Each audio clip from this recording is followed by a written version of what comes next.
Andy, welcome to the Forge. I came across your work in a 2016 Harvard Business Review article called "If You're Not Outside Your Comfort Zone, You Won't Learn Anything." And of course, because of what we like to talk about on this show, that piqued my interest. And I read that article, and that led me to your book, which we'll talk a little bit about later. So again, 2016, we are now in 2021, and we just went through a global pandemic, or still going through it.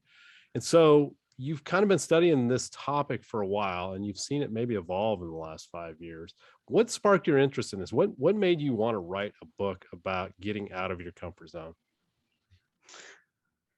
Yeah, well, I mean, maybe the short answer is that I'm really bad at it, and like I knew you were going to say that. I just really, knew it. okay. And then Hey, I that's wanted to good. like We're in the right place. get better at it.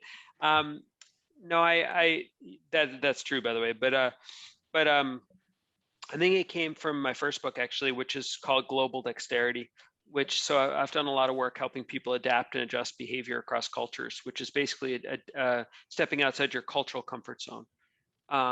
And that book came out in 2013 with Harvard Business Review Press, and I got a lot of feedback about that book, like your book, et cetera.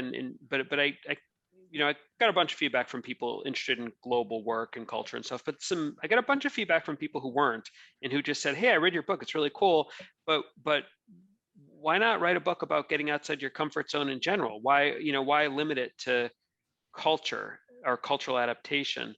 How about just in general?" And like it was like one of those moments I was like, yeah, why not? And I had actually, strangely enough, I know it's one of those things where you don't put together necessarily what you're doing. You don't look up and from the balcony and see like this different sets of things you're doing, because in the academic world, so I'm a professor who does research. I do other things too now in my old age here, but I for many years exclusively research, and I still do research. I was doing research on something with a colleague of mine called necessary evils, we called it, and it was these are sort of tasks at work where you have to cause pain to someone, but it's part of your job. And like we studied doctors performing painful procedures, we studied police officers and sheriffs evicting people from their homes, managers delivering tough negative performance reviews, tough love therapists in sort of rehabilitation facilities, all sorts of different professions in these tasks. And it was clearly something that was outside their comfort zones. All these people, they had to do these things because it's a necessary evil. There's a necessary part of it, but there's a quote unquote evil part of it, a psychologically burdensome, difficult part to it. And so I took that feedback that people had about the first book about stepping outside your cultural comfort zone, and how about something in general. And then I saw, well, wait, I'm actually doing all this research on this topic that's kind of related. And that really inspired me to work on a second book. And so I did a whole new set of interviews with people across, if you read Reach, across all sorts of professions about specific situations and moments at work where they had to step outside their comfort zone to do something that was meaningful and important to them. And so that's what inspired me. And why should we, for those that haven't read the book, if they're saying, you know what, I don't need to really, I'm really good there, Andy, I'm happy where I'm at. Why would you say, well, if you're not going to read it, I'm going to give you the short synopsis of why you should. Why is it important that we do this at least every once in a while? Yeah, well, I mean, to be honest, I'm not here to tell everyone to go like, I'm not like one of those internet memes like, life begins on the, only outside your comfort zone, or like, like, I don't know, there's like, if you Google comfort zone, you'll see like fish jumping out of fish bowls and people jumping out of planes or jumping off cliffs, and like, you have to get outside your comfort zone. I don't believe that. I wrote a Harvard Business Review article, a follow-up. I've written a bunch of them, but like a follow-up article to the one, Ron, you were talking about.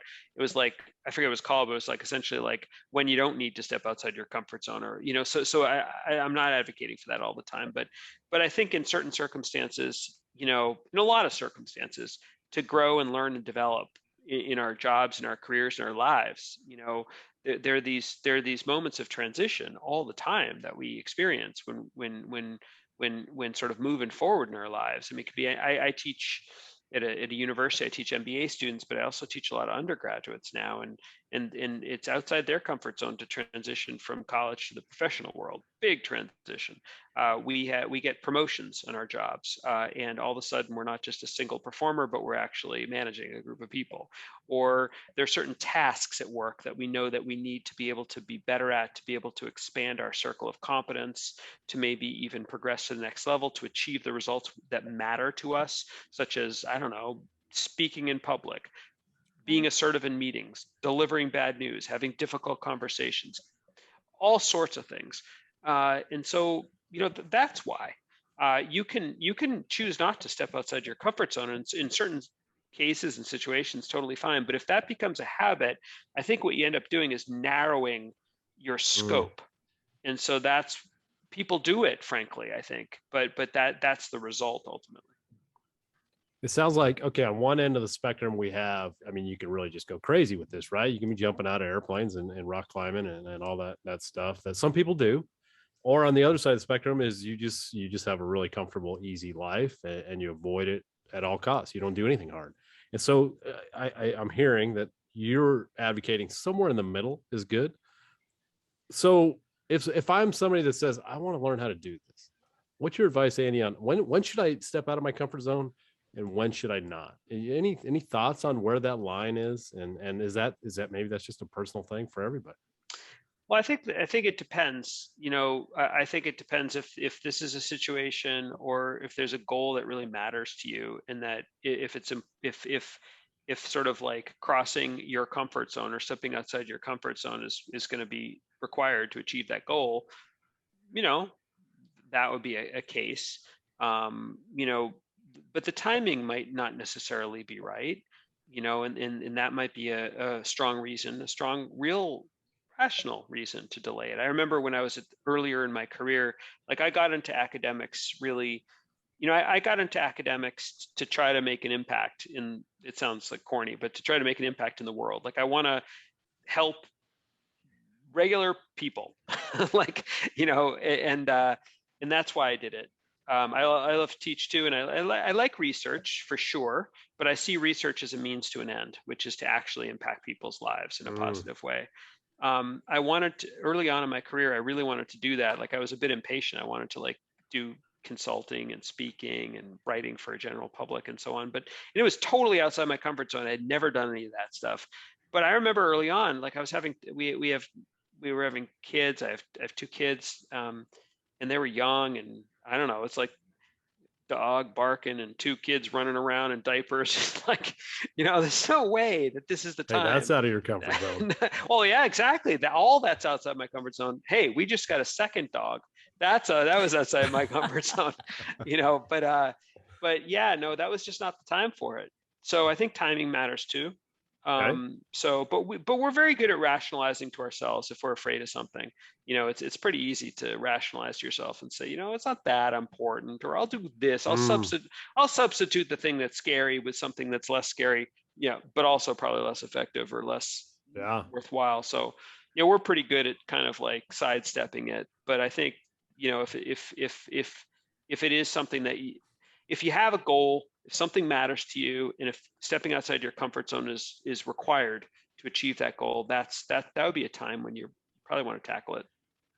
And we want to talk to you definitely about some of the benefits that come from stepping outside of your comfort zone, other than just reaching goals, because I think there's a lot of other personality traits that can be developed on that journey. But I want to ask you, because you wrote this book prior to COVID, so this book came out a couple of years ago, I'm wondering, you didn't have the grand scale of the last year and a half weighing on you when you wrote Get Outside Your Comfort Zone, right? Reach and get outside.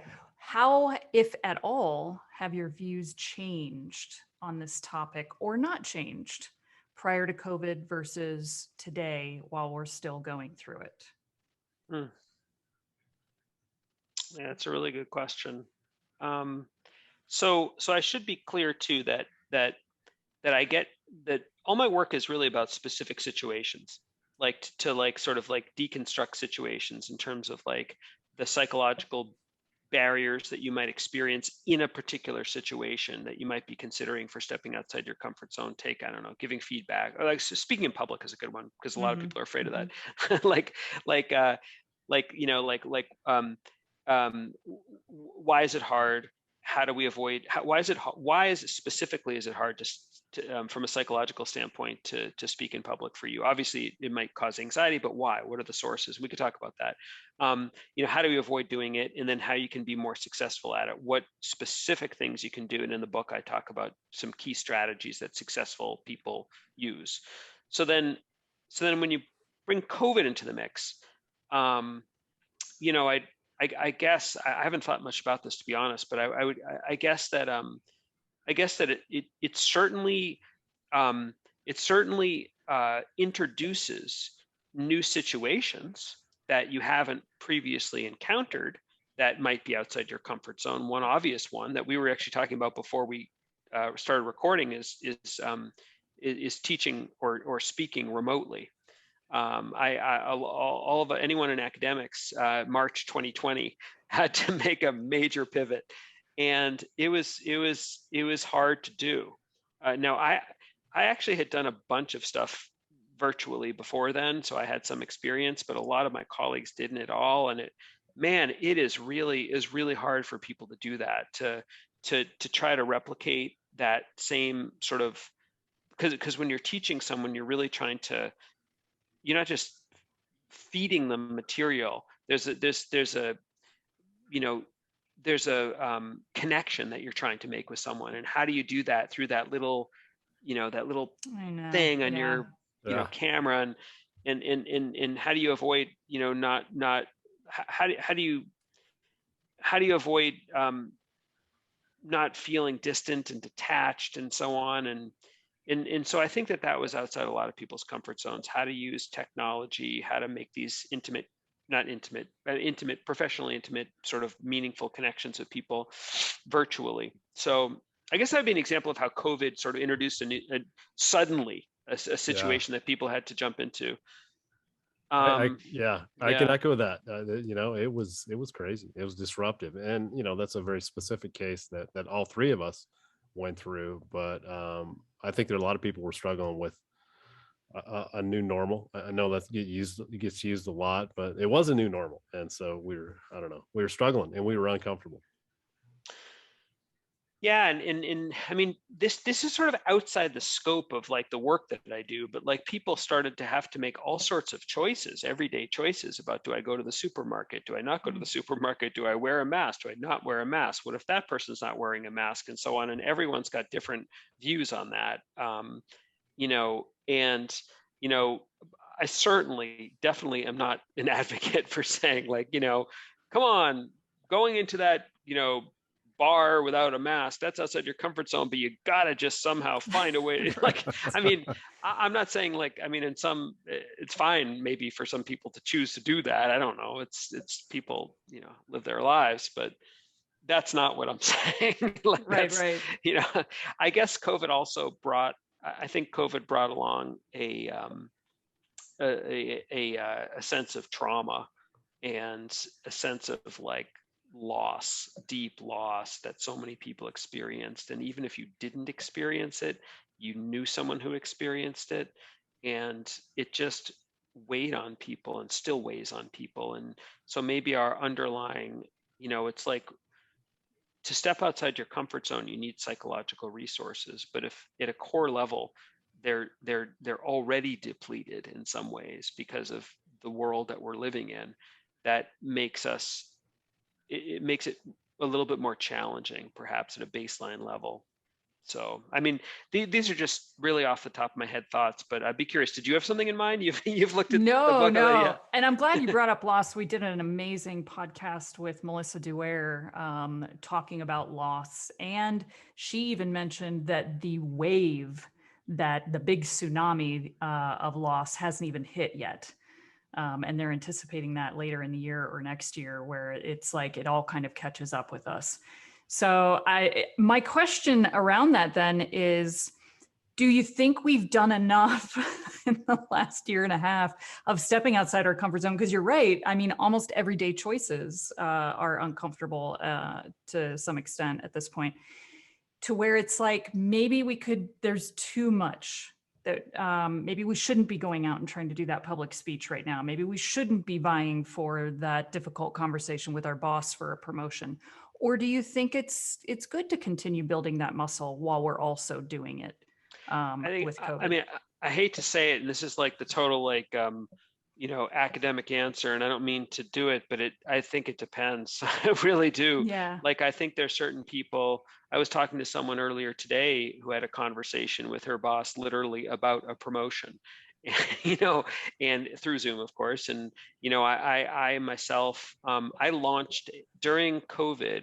I essentially launched a new certification program around my other book, Global Dexterity, teaching and training coaches, consultants, teachers, trainers about how to incorporate global dexterity in their work.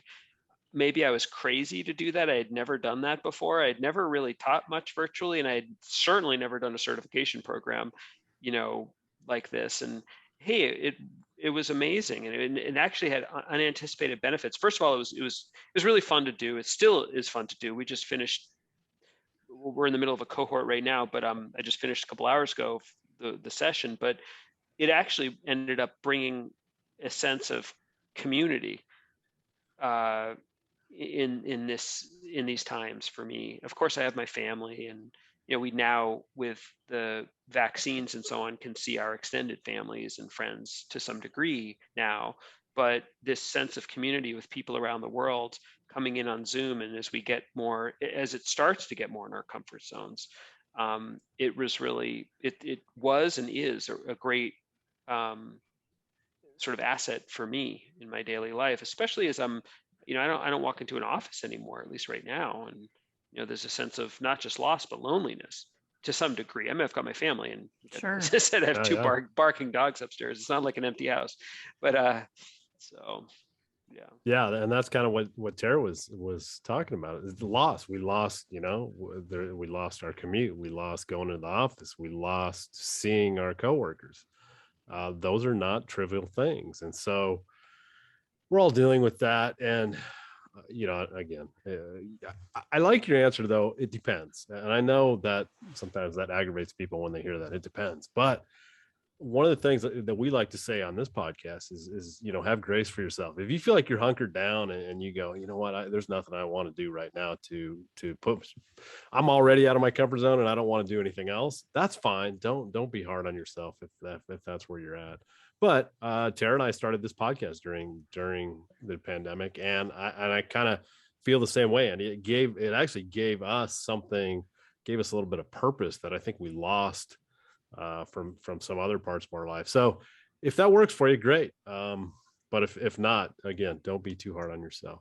Let's talk. You talk about this idea of, in your book, you talk about risk and vulnerability, and you're saying, well, don't go. I like to say, don't go do something reckless. And I think that's kind of what you're getting at.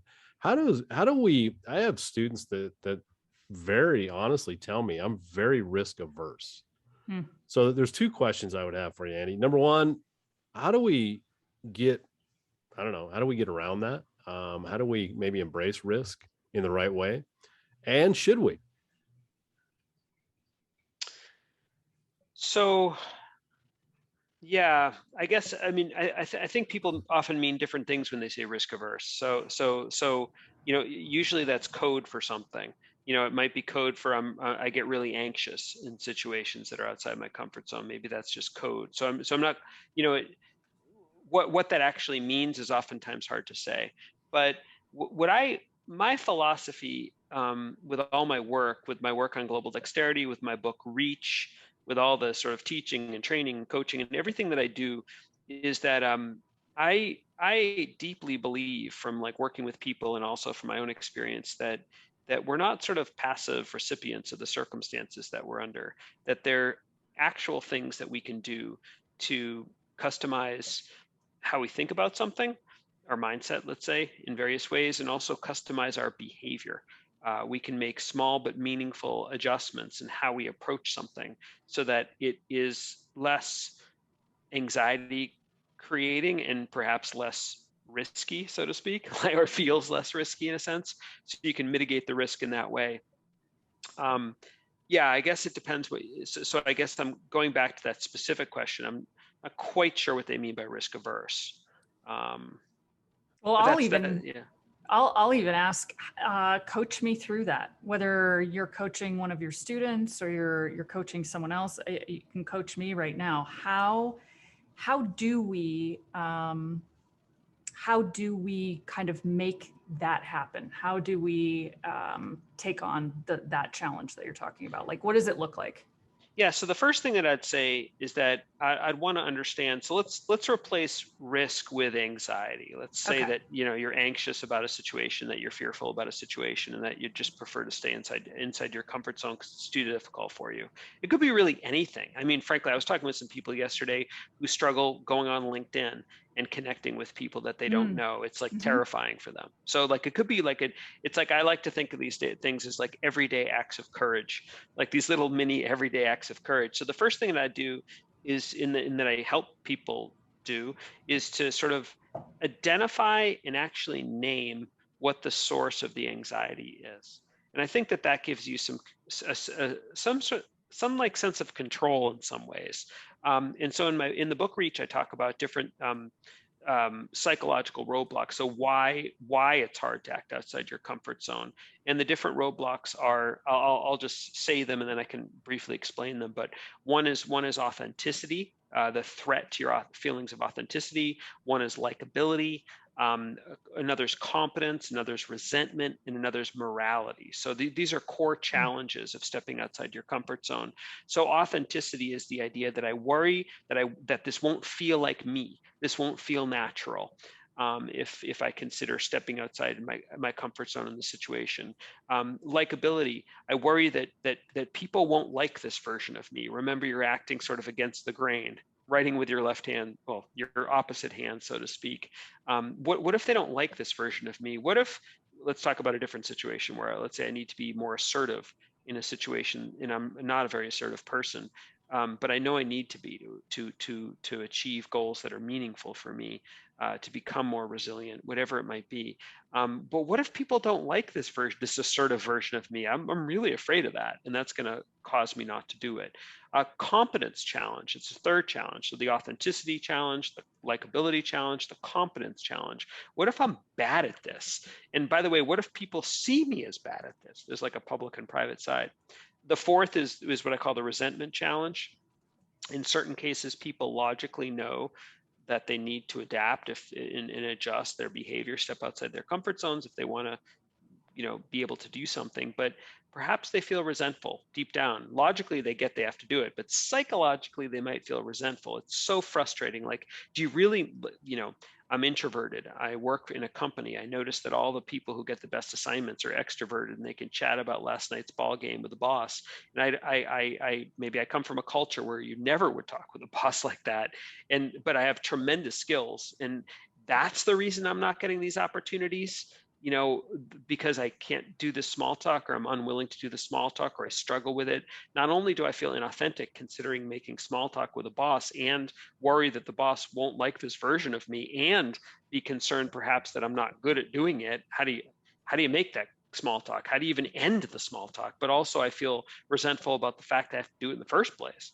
And then finally, morality is you see that too, where people in certain circumstances worry that what they're doing is actually wrong. I actually opened the book Reach with a story about this. So a young woman who started a company, startup, and one of her best friends is one of her early employees, and one thing led to another, and she ended up having to fire her best friend. And she talk about stepping outside your comfort zone. She struggled with morality in some ways, like like this is wrong. So my point is that you asked me how I would approach this. That would be the first thing I'd do, is help people understand where for them the source or sources might be. And also, as you mentioned before, the idea of normalization, which is really important, normalizing something, helping them understand that, they're not alone. There's a reason why there's this framework of different sources for, of roadblocks for psychological challenges of stepping outside your comfort zone. It's because other people do too, and and so on. So that would be the very first step. We go on, but that's one important step. I think it's an aha experience for a lot of people. Oh, absolutely. And probably ties really closely into what you were kind of talking about earlier, which is narrative, right? That we have the control over the narrative around these things. Yeah, for sure.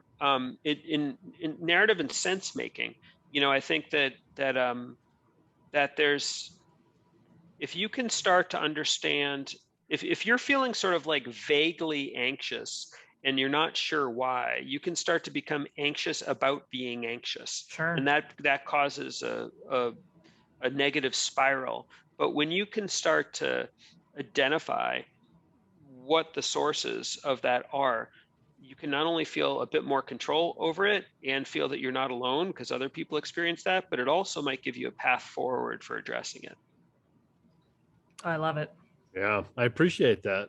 Your earlier comment about introversion, I'm a little bit of an introvert, and yeah, it can make you feel uneasy. So I've never really heard anybody come at it from that angle. That's interesting. I want to focus on likability. I'm also somebody that is maybe certainly earlier in my career could be considered a people pleaser. And I know Tara and I both coach a lot of people that will say, yeah, I'm a people pleaser. And so that obviously is going to tie into this idea of likability, right? We want to be liked. And when does that get in the way? And I guess my question to you, Andy, is how do we get better with that? I mean, I think it's important that we are, in some sense, we are liked. I mean, that's important for the tribe, right? And our networks. But where can that get us in trouble?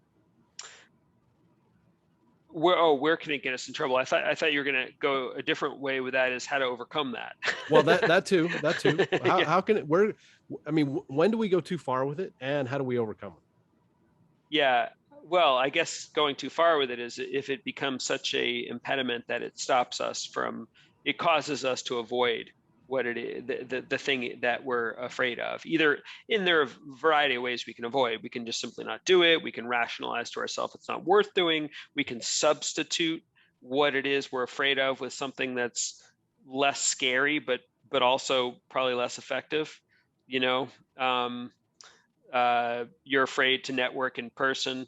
Well, COVID aside, you're afraid to network in person because it's uncomfortable for you to pitch your business to a group of people in person, but you realize it's really critical to do that, to build the trust for your small business and your local community. But it's really scary for you to do that because you're maybe uncomfortable and awkward in these conversations and don't like to promote yourself. So you tell yourself, you know what, it's not that important I go to that really critical event.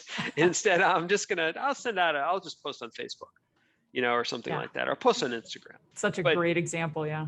And it's not that those things are inherently bad to post on Instagram or Facebook or whatever. It's just that it's not a real substitute. And truly what you are doing is avoiding. So that's where it gets you into trouble. How to overcome it? Well, that's what the whole approach is about. So at a core level, what I think is really important is to help nudge people to try something as opposed to avoid something. It sounds very basic, but it's really important. If you can nudge people to try something, and I have different tools to help people do that I talk about in the book, that are basically based on successful people's stories for how to overcome this stuff. But if you can nudge someone to try to do something, they can benefit from self-discovery. And the thing is that when you're such a people pleaser, and let's say you're terrified of how someone's going to see you, if you're living in the side of having not tried it and having avoided it, you're not getting any information that discounts your impression and your fear. Yeah. You're getting zero information. And so it's just brooding in that oxygen of doubt and so on. There's nothing disconfirming.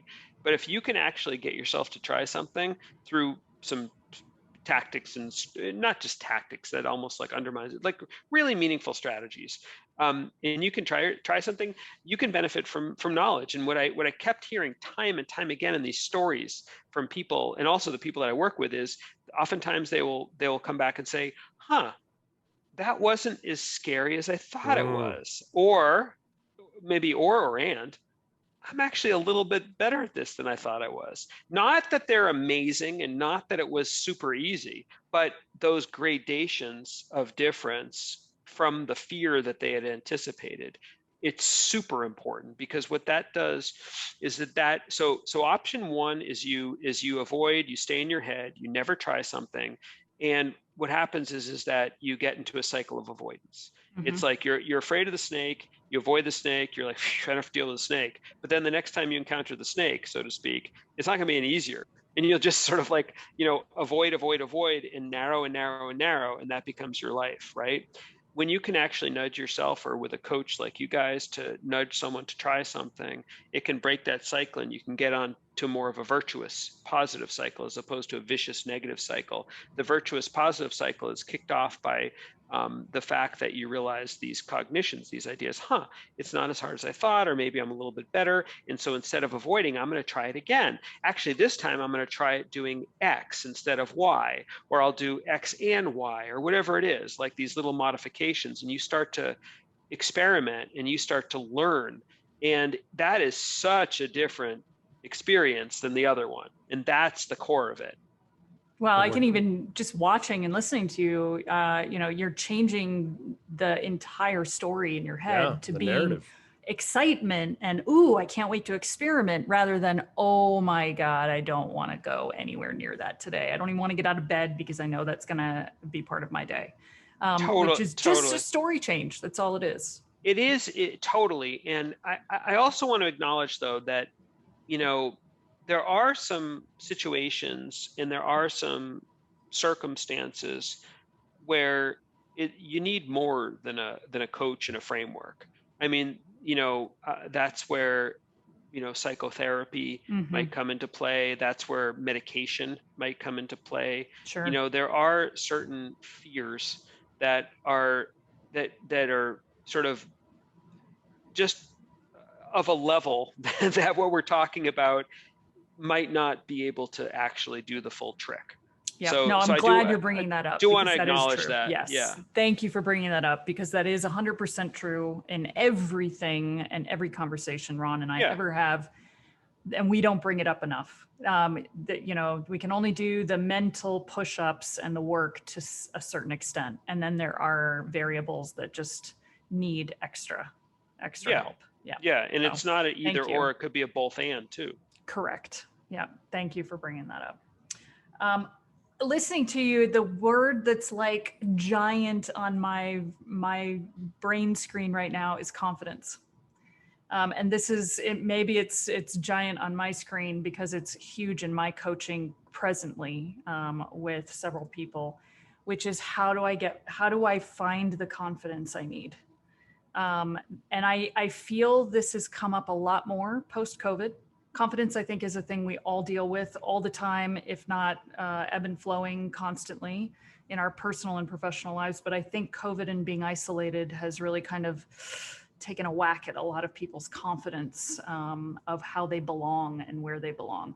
So can you speak, I mean, I think it's pretty evident, but can you speak a little bit on your feelings about this work and how it can help and improve confidence levels?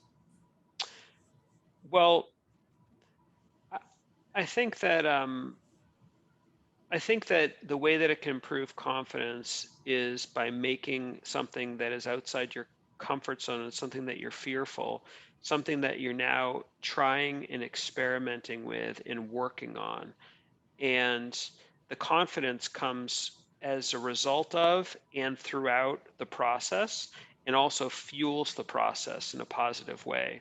So one of the core elements of the work that I do is that once people discover what the psychological roadblocks are, as we talked about before, we work on trying to customize how they might approach the situation. Okay. And so public speaking, for instance, there's so many different ways. There's no one size fits all version of public speaking. Imagine I was taking a walk with my dog the other day, and I saw there was a company that set up all these archery targets in a park. It must have been some business or something. I thought it was pretty cool. I was like inspired. I was like, man, I'm going to try that. But I think that if you think about archery, I think sometimes people think that in order to do something, whatever it is, any of these tasks, or public speaking, you have to hit the bullseye. You got to nail it. Yeah. And frankly, there's kind of one standard to nail it. That's why, by the way, I think it's really bad idea if you want to get into public speaking, don't watch TED Talks. I mean, I cannot So tell true. you enough. Do not watch TED It's Talks. true. It's true. Yeah. It's a terrible idea because you don't know what went into that TED Talk, like the billions of hours and scripting and choreography and so on. You just So see much. it and assume that that's where you're supposed to be. Do not watch TED Talks. But anyways, public speaking. So it's not hitting the bullseye of the archery target. It's more the situation of, imagine a bunch of arrows on the target in various different places. There's a range of ways that you can approach a situation, and you just need to find a way to customize it so that it fits you a little bit more, so you can find yourself in that, and you can maybe find subtle but important ways to reduce the anxiety. So for example, public speaking, maybe you go, we're talking pre-COVID here, let's say, maybe you go a few minutes early. I always used to do this, go a few minutes early, maybe even more than a few minutes early, go like 15, 20 minutes early, meet a couple of people. And so then all of a sudden you're not speaking to a group of strangers, you're speaking to actually those people who you've met, plus a group of other people. I used to wear a ring on my finger. It was actually a ring. I don't do it anymore. I'd show it to you if I had it, but it was a ring that the stone in the ring was a tiger. I have it upstairs. It's a tiger's eye stone that my great uncle found when he was in the military in World War II. He found it on a beach, the stone. And he had it made, he was young in his 20s, had it made into a ring, and I always admired it, and eventually I inherited it because his wife, he passed away, his wife knew I admired it, and it started to represent, I started to always think about him and like in his early 20s going off to war, and I started thinking about courage, like it somehow represented courage for me. And I always like, it wasn't like a magic bullet or like a superhero thing or anything, but like wearing that ring made me, I always like looked at it, I was like, if he could do that, I could do this. And so like I would wear it. I literally would wear that ring every single time I gave a public speech, whether it was a lecture at a university or a keynote speech, which I started to do early on. Every single time I would wear it. And then I kind of grew out of it actually, but it's a cool ring. I should wear it more often, but I don't need it anymore. You might script out a few sentences at the beginning of a speech that might really help you. I don't know. I could go on and on. Maybe you're going to wear something that really makes. I have a friend who wears a special bracelet that it's almost like she calls it like her fierce bracelet. Like it makes her feel fierce for some reason, like whatever. Like there's all sorts of ways that you can play with timing and the context and props and body language and so on to try to customize a situation so that you're not like drastically changing what you're doing, but you're making minor subtle adjustments so that you will be more likely to first of all, to nudge yourself to try it. And then once you try it, to feel one of those feelings like, it wasn't as hard as I thought, or I'm a little bit better than I thought. And that's where the confidence, you mentioned confidence, that's where the confidence comes from, because you start to do the situation, which is you've now set yourself up for a greater likelihood of success. And that can then breed not major confidence, but building that sense of confidence, right? Adding to it, adding a nickel to it, and so that's I think it's achieved in the process. Long answer. Yeah. No, but good, because I think good. this is something that almost everyone struggles with, is public speaking, and these are great tips and points. So thanks for sharing that. Yeah, I like the ring. I do some performance coaching, and one of the things that comes out of performance, it comes out of the sports world, is to have an alter ego. When you go into a game situation, maybe you have an alter ego. And so maybe your ring or that bracelet that your friend used was kind of like a little bit of an alter ego. And maybe you've embodied that now, and that's why you feel like you don't need to wear the ring anymore. You are now that person. I love this. This is great stuff. And you're right. So many people struggle with speaking, which is a whole nother podcast. Why are we so afraid of speaking? I think it goes to that likability thing and many other things. But Andy, what are you working on now? I mean, I know you have 2 books out there. What else is going on that you want to share with our listeners? Well, anyone, as I mentioned before, I don't mean to make this a plug, but I'll make it a plug just because it's like I love doing it and I'm always looking for awesome people who might be interested. Anyone who's interested in global dexterity, if you're a coach or trainer or teacher, interested in incorporating, if you do any global work, cross-cultural work, or want to integrate that into your skill set, we have an awesome certification program. Contact me about it. I'm very easy to find on the internet. So that's and check out the book Global Dexterity too, along with Reach. What else am I doing? That's one of the main things I'd like to highlight. I'm doing other things too, but that's Sure. something that I'll highlight. Yeah. Great. We'll throw that contact info in the show notes so that people can grab that pretty quickly. Cool. And then, Andy, let's talk about failure. Can you share with us one of your bigger failures and what came out of it, what you learned from it, what you want to share with people about it? Yeah. So it's interesting to people watching this. I hope I'm not revealing too much, but you did mention at the very beginning before we went on that you were going to ask this question, and I did not like prepare for this, but what actually comes to mind right now as we're talking, is that I remember. So I wrote my PhD dissertation was about cultural adaptation. And I thought I was, I thought I hit it out of the park. I got my first job. My first job was at USC, University of Southern California, as a professor. I was, totally psyched, wrote up the paper, totally confident that I was going to get into the big journal, the one that people had been saying was the place for it and so on. And I get back the review, my first review ever as an academic. And these reviews of these papers are so critical because you've probably heard of anyone out there, the publish or perish idea. Like if you don't publish, you basically essentially get fired. Like you don't get tenure and so on. So it's like super high stakes. I get back that review and it was scathing. It was so like, oh my God, it was so crushing. It just like, yeah, it was so bad. And I was so depressed and I didn't know what to do. And I had tremendous, doubt about myself, about the field, like going to the worst possible extreme.